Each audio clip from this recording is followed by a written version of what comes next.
Everybody loves peelies, right?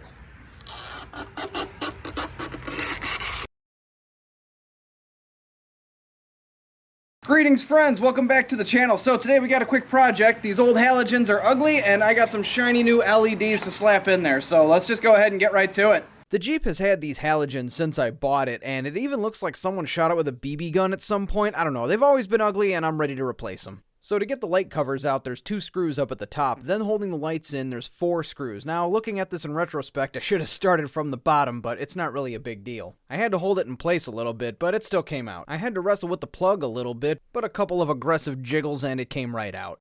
So we're in the middle of the headlight job here, and I've decided that these borders around the lights and the grille and everything look a little bit too faded and gross, so I'm going to go ahead and plasti dip those. That's what I used on the fender flares, and I think it looks just fine, so let's do that while we're here. There's only 4 screws to remove the grille, and like I said, this is kind of one of those while you're there kind of projects, and since I wasn't in a huge hurry to get this done, I figured it would be worth the extra effort to make the front end look that much nicer. Now, these new lights come with a little jumper wire on the plug, and this is used to provide power to just the outer portion of the LEDs. Now, I wanted these synced up with the parking lights, so I pulled the amber lens and I used a test light to probe the wires and figure out which one gave a steady stream of electricity, because I didn't want the one that blinks with the turn signal. And I determined it's the one in the middle. It's actually labeled minor on the plug. Alright, so I decided to be just a little bit resourceful here.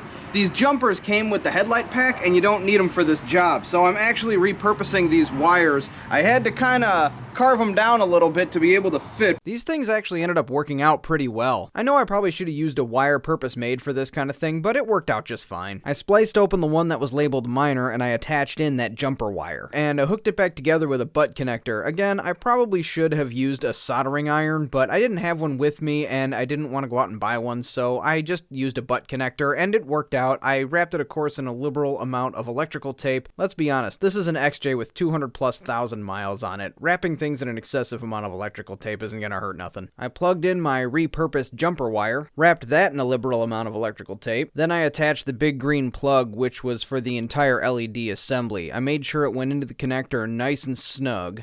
I double-checked everything to make sure there was no unnecessary pressure on any of the wires. Then I lined it up and screwed in all the screws, remembering that I had an impact driver, which sped up the whole process. Meanwhile, during all of that, I was applying coats of plasti dip to the grille, and I ended up doing about 4 coats. And I'm glad I did, too, because I really wanted the front end of my Jeep to look a lot better. It wasn't a lot of extra work. There's like 4 extra screws for the grille, and I took it inside and washed it in the sink because, of course, it was filthy and filled with bugs, but putting it back together wasn't a big deal. I was going to be doing most of that anyway, and I think it turned out great. The whole thing went back together with little to no trouble, and I think the whole job was totally worth it. You can really see the improvement it made. Those new lights look great, and that new plasti dipped grille looks so shiny and clean. And the LEDs themselves work great. Just check out this side by side. It really does make a difference. You can even see how bad I need to wash my HHR. This upgrade was totally worth it, and I'll leave a link down below to these lights if you want to get them for yourself. Of course, any questions, hit me up in the comments. Until next time, good luck, have fun, drive safe, you know how we do.